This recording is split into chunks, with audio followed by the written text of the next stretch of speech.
आपने पूछा कि मतलब आप लोग सब मंदिर बोलते हैं इसको, आपने कभी यहाँ कुछ मंदिर जैसा कभी या कोई भी अवशेष भी कुछ देखा है क्या? हाँ, क्योंकि देखिए मैक्सिमम मैंने जिनसे बात करी वो 90 साल की थी, एक महिला थी।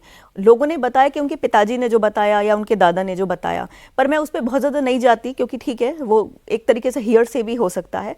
लेकिन ना लोगों ने मुझे ऐसी ऐसी चीज़ें ज़रूर बताई, जैसे पहले तो यहाँ दीवारों पहले तो पीओपी की दीवारें नहीं होती थी। हमको याद है कि एक चेन लटकी होती थी जिसमें हमको लगता था कि कभी घंटा रहा होगा, ठीक है। और जैसे मैंने कहा पानी का कुंड लोगों को याद है। सबसे बड़ी बात है वो कमरा याद है जिसमें हमेशा लोग कहते थे कि अंदर ही है वो जो शिवलिंग या जो भी मतलब रहा होगा, मुझे नहीं पता, वो तो सर्वे के दौरान पता चलेगा।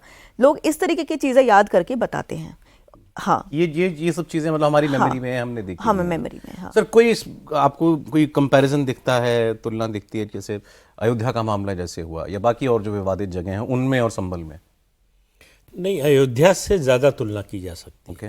जिस तरह का संघर्ष हुआ, जिस तरह से उसको दबाने की कोशिश हुई, छिपाने की कोशिश हुई, लेकिन वो हरिहर मंदिर था, इसके इतने प्रमाण हैं कि आपको काटते काटते कई कई पीढ़ियां बीत जाएंगी, काट नहीं पाएंगे उन प्रमाणों को।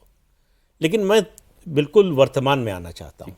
सवाल ये कि 1920 में ये एएसआई प्रोटेक्टेड मॉन्यूमेंट घोषित हो गया, तो एएसआई प्रोटेक्टेड जितने भी मॉन्यूमेंट हैं उनमें पूजा या नमाज एएसआई की परमिशन से ही हो सकता है। आपको मालूम होगा कि ताजमहल में फ्राइडे को एएसआई परमिट करती है नमाज के लिए।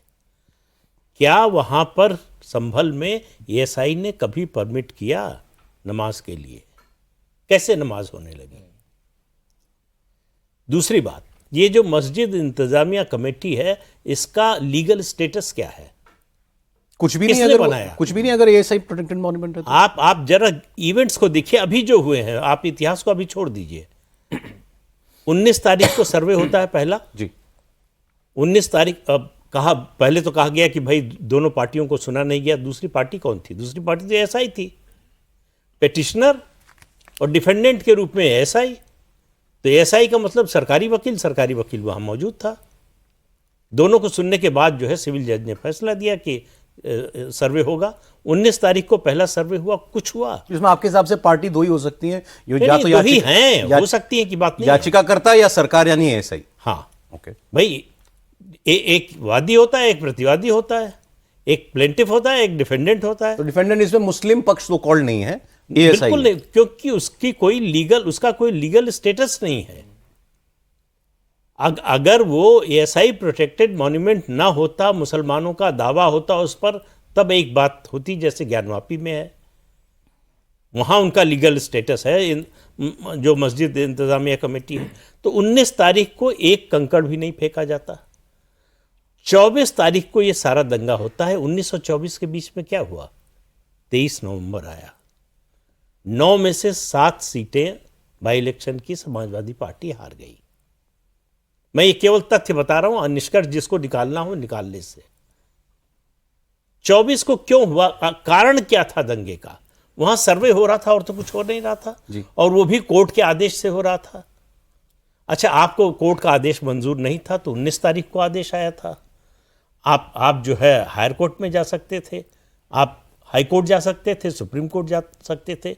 सुप्रीम कोर्ट में मामला गया, सुप्रीम कोर्ट ने कहा हाई कोर्ट जाइए।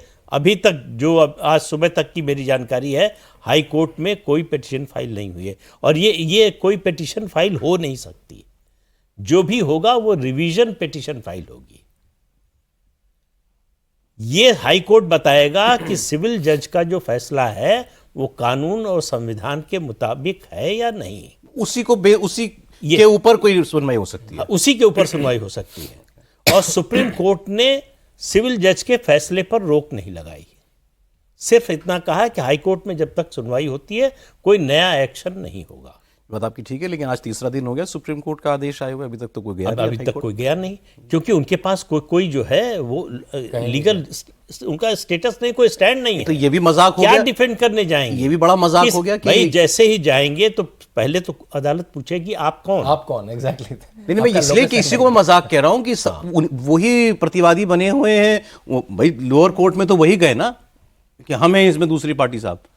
तो ये नहीं, लोअर कोर्ट में भी वो नहीं गए, लोअर कोर्ट में वो कहीं नहीं गए। न तो लोअर कोर्ट में, ना तो सेशंस कोर्ट में, और ना ही हाई कोर्ट चले में। सुप्रीम कोर्ट तो वही गए। सुप्रीम कोर्ट में भी जमात इस्लामी गई, मस्जिद इंतजामिया कमेटी नहीं गई। तो जमात इस्लामी तो तमाम मामलों में जा रही है। जितने प्लेसेस ऑफ वर्शिप एक्ट के मामले हैं उनको लग रहा है कि जस्टिस चंद्रचूड़ ने जो फैसला दिया उसके कारण जो है ये सारे मामले खुल गए। जस्टिस चंद्रचूड़ ने क्या कहा, सिर्फ एक सिंपल से बात कही।